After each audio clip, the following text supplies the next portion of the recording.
Student, let us continue with our chapter. In this lecture, we'll see the speaker of Lok Sabha. लोक सभा के speaker के बारे में जानेंगे। लोक सभा का फंक्शंस जो हमने देखा था, अभी उसका स्पीकर का फंक्शंस देखेंगे।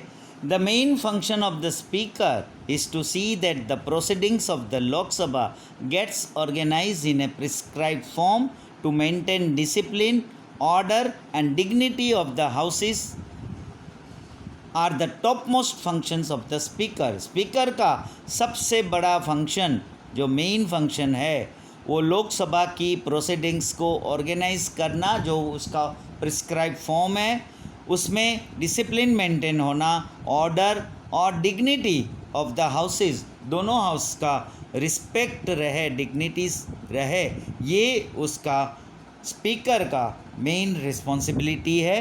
Members of the Lok Sabha elect their speaker and deputy speaker from among themselves. जो भी लोकसभा के मेंबर्स होते हैं, उसी में से ये लोग स्पीकर और डेप्यूटी स्पीकर को इलेक्ट करते हैं।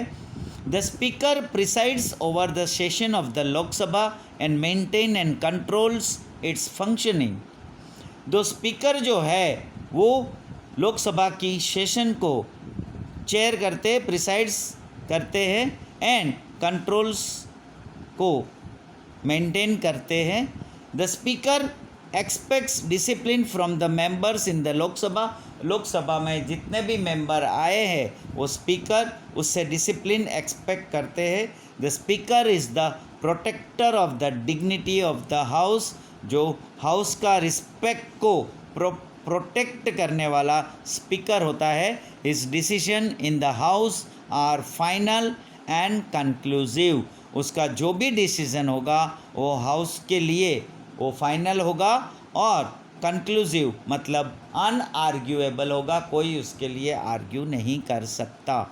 Speaker can belong to any of the political party. Speaker जो भी है, कोई भी पार्टी में बिलोंग कर सकता है और can even have a strong support of any political party, but after being appointed as the speaker of the Lok Sabha, लेकिन वो लोक सभा में स्पीकर अपॉइंट हो जाता है, then it is expected that the speaker carries out the proceedings of the parliament in a firm and impartial manner। और वो स्पीकर का रिस्पॉन्सिबिलिटी है कि जो कुछ भी पार्लियामेंट की प्रोसीडिंग्स को कैरी करेगा वो इम्पार्शियल मैनर से करेगा और फर्म डिसीज़न लेगा, किसी के साथ पार्शलिटी नहीं करेगा।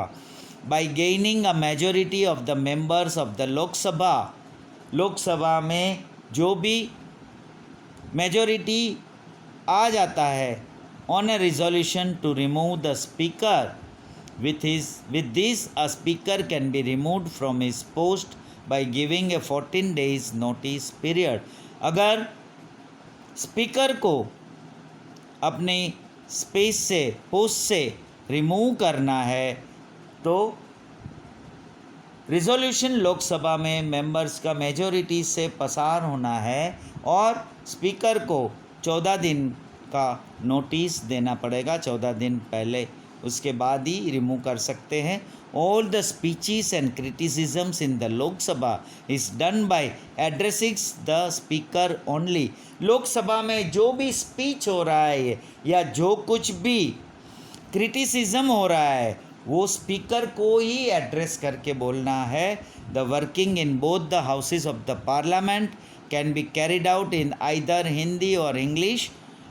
पार्लियामेंट के दोनों हाउसेस का जो भी काम होगा वो आइदर हिंदी या इंग्लिश लैंग्वेज में होना ज़रूरी है। But a speaker can permit any member of the Lok Sabha, लेकिन स्पीकर लोकसभा के मेंबर को परमिशन दे सकता है to speak in his own language in case he does not know English और हिंदी। और अगर वो मेंबर को इंग्लिश या हिंदी नहीं आती है तो स्पीकर उसको परमिशन देता है कि वो अपनी लैंग्वेज में बोल सकता है। If any member of the Lok Sabha remains absent for a continuous period of 60 days without informing the speaker, then his seat is declared as vacant. और लोकसभा में कोई भी मेंबर जो है वो 60 दिन कंटिन्यूअस एब्सेंट होता है और स्पीकर को इन्फॉर्म नहीं किया है तो वो उसकी जगह खाली हो जाएगी, declared as vacant. Now speaker का कास्टिंग वोट जो है, during any proceedings of the house there rises any question, matter और प्रॉब्लम और डिस्कशन ऑन एनी बिल और act and decision upon it is to be taken, especially when the number of votes in favor or against the matter are equal in number, then in such condition the speaker can give his deciding vote, which is known as casting vote. जो आपने देखा कितना बड़ा एक ही sentence है ये, जहाँ full stop कहाँ आया, तो कास्टिंग वोट किसको बोलते हैं.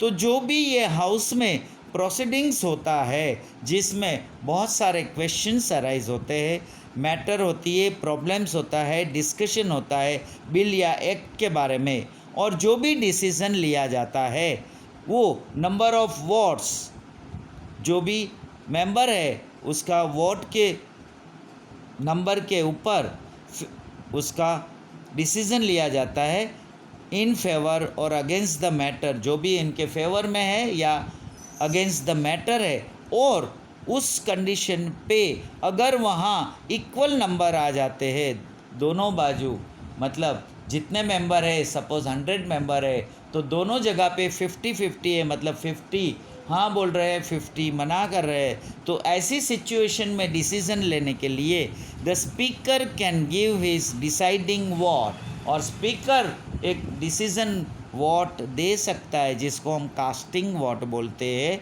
Apart from such situations the speaker can not vote, और इसके अलावा ये ऐसी सिचुएशन के अलावा स्पीकर अपना वोट नहीं दे सकता. Shri Ganesh Vasudev Mavalankar was the first speaker of Lok Sabha. हमारी लोकसभा का पहला जो स्पीकर था वो श्री गणेश वासुदेव मावलंकर थे. In the absence of the speaker, अगर स्पीकर एब्सेंस है तो the proceedings are conducted out by the deputy speaker. तो लोकसभा की जो भी प्रोसीडिंग्स होगी वो डेप्यूटी स्पीकर कंडक्ट करेगा. In the absence of the speaker and the deputy speaker, अगर डेप्यूटी स्पीकर भी एब्सेंट है, the proceedings of the Lok Sabha are conducted by a speakers panel, और वो जो लोकसभा की प्रोसीडिंग्स को कंडक्ट करेंगे वो स्पीकर्स पैनल करेगी, जिसमें सीनियर मेंबर होंगे consisting of senior experience and who are familiar with the proceedings of the parliament, experts from different political parties. और जो ये पैनल में, स्पीकर पैनल में जो मेंबर होंगे वो एक्सपीरियंस होंगे, सीनियर होंगे, और ये पार्लियामेंट एक्सपर्ट्स होंगे जो डिफरेंट पॉलिटिकल पार्टी से, और ये सारी प्रोसीडिंग्स से भी फैमिलियर होगा. तो वो डेप्यूटी स्पीकर या स्पीकर एब्सेंट होगा तो पार्लियामेंट की, लोकसभा की प्रोसीडिंग्स को ये स्पीकर्स पैनल प्रोसीड करेगा. So here we have completed, we have stopped the lecture. We'll continue next lecture. In that next lecture we'll see when can a bill become an act. जो bill जो है वो parliament में किस तरह, क्या procedure है जो वो इम्प्लीमेंट होगा या वो एक्ट होगा. Thank you.